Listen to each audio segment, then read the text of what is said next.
ме, құрметті біздің кішкентай оқырмандарымыз. Мен бүгін сіздерге жыл басына таласқан хайуанаттар туралы ертегі оқып беремін.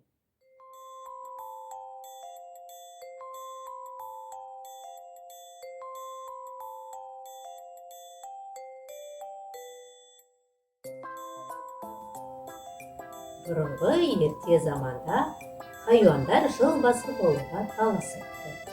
Жылқы: мен алысты жақын қыламын, күшімді болса көреді, сүтімді болса ішеді, қылымнан арқан жіп еседі.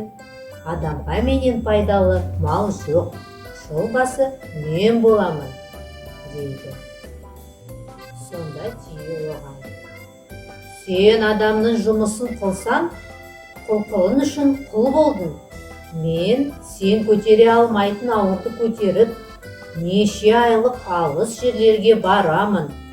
Аш болдым деп сен сияқты арпа, сұлы сұрамаймын.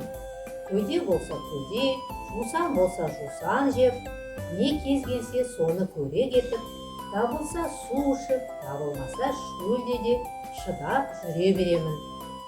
Жыл басы болу маған лайық, дейді.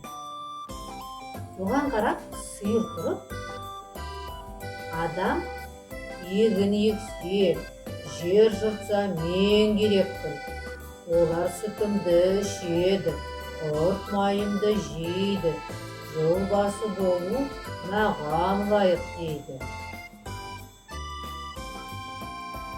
Мен болмаса, қазақ үйін немен жабар еді? Жүнімді алып киіз басады.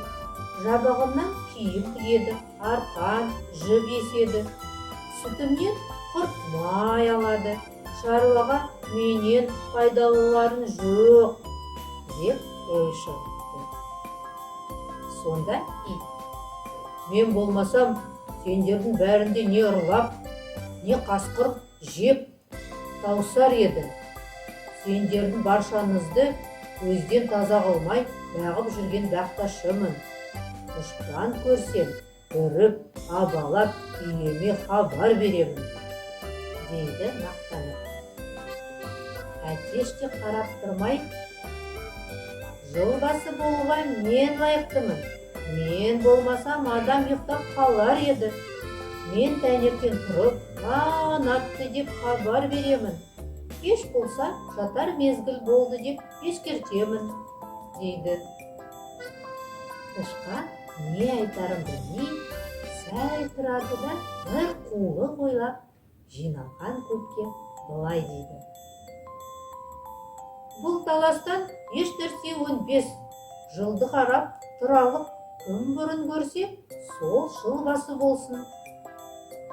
Барлық жануарлар тышқанның сөзін қоштап жылды қарап тұрады. Түйе: бәрібір менен бұрын ешкім көре алмас, деп өзінің бойына сенімді болады. Біраздан соң тышқан жоғарылап, білдірмей түйенің үстіне шығып, үй кешіне мініп алады.